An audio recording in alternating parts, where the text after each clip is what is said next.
Dan untuk mengetahui perkembangan terkini terkait kecelakaan pesawat Smart Air di Binuang, Nunukan, Kalimantan Utara, kita telah terhubung dengan Kapolres Tarakan AKBP Ronaldo Maradona Siregar. Selamat siang Pak Kapolres. Selamat siang. Baik Pak Kapolres, terkait proses evakuasi pesawat jatuh ini, berapa personel yang diturunkan sejak mulai operasi pencarian pada Jumat lalu?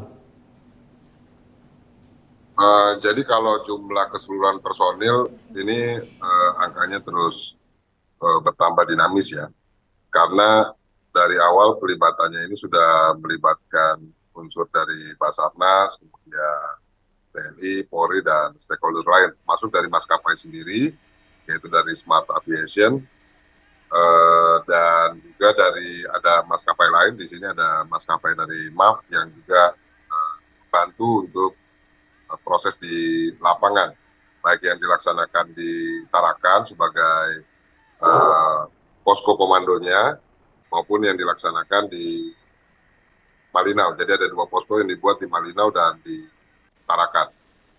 Kalau untuk jumlah personilnya sendiri yang diturunkan ke lokasi evakuasi sesuai dengan titik crash pesawat, itu sampai dengan saat ini masih ada 10 orang yang berada di lokasi yang kemarin membantu untuk evakuasi korban ke helikopter milik TNI Angkatan Udara, helikopter Karakal.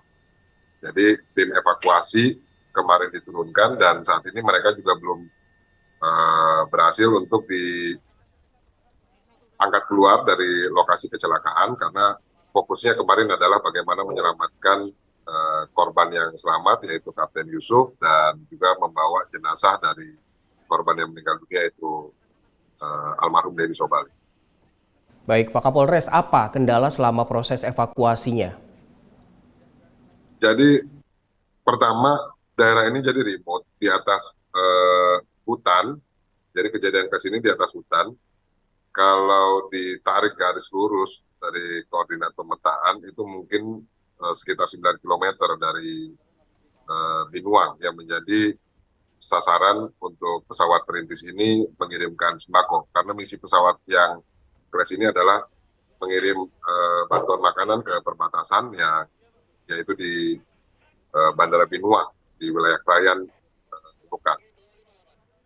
Jarak dari Binuang kalau di map atau di peta itu sekitar 9 km, tapi sampai saat ini memang tim dari darat yang berusaha menuju lokasi itu belum tembus wilayahnya.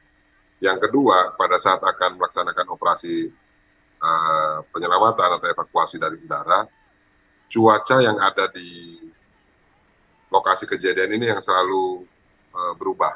Jadi sampai hari ini yang rencana kegiatan dari posko ini adalah untuk mengevakuasi para kru yang kemarin menyelamatkan kedua korban tersebut. Sampai saat ini juga belum berhasil karena kebetulan kabutnya masih tebal di seputaran lokasi. Tadi heli Karakal telah diberangkatkan, ini baru saja mendapatkan informasi mereka harus kembali ke base Malinau karena awannya cukup tebal di sana. Baik, Pak, apakah sudah ada titik terang penyebab dari kecelakaan pesawat ini, Pak?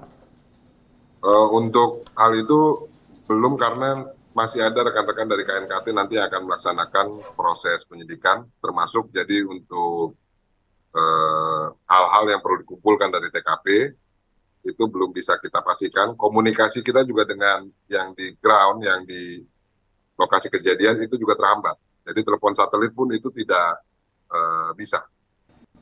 Karena hutannya itu seperti kanopi ya, jadi tertutup, sinyal tidak ada. Jadi ini memang operasi ini tingkat kesulitannya cukup tinggi. Kita tidak punya jaring komunikasi untuk berhubungan dengan petugas yang ada di darat di lokasi tempat kejadian. Baik, Pak Kapolres, terkait dengan kondisi kru yang selamat, ada pilot di sana, apakah dia masih berada di Tarakan atau sudah dipulangkan ke Bekasi? Untuk pilot yang selamat, Kapten Yusuf, saat ini masih dilaksanakan perawatan di RSUD JPSK, RSUD di Kota Tarakan. Secara umum, kondisi yang bersangkutan stabil. Kemarin sudah dilakukan beberapa tindakan, tapi secara umum tanda-tanda vital itu aman, kemudian kondisi yang bersangkutan juga stabil dan dalam kondisi sadar penuh.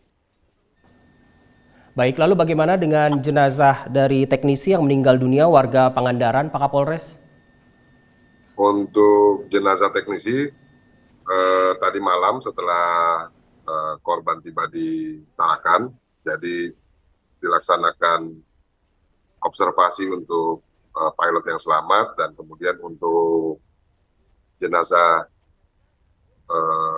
almarhum Denny Subali itu sudah langsung dilaksanakan proses identifikasi oleh DVI dari Bitokes Polda Kaltara bersama dengan dokter forensik, dan kemudian tadi pagi untuk jenazah sudah dipulangkan ke keluarganya yang dilaksanakan oleh rekan-rekan dari maskapai Smart Aviation. Baik, terima kasih Kapolres Tarakan AKBP Ronaldo Maradona Siregar telah bergabung bersama kami di Polri TV. Salam presisi. Salam presisi.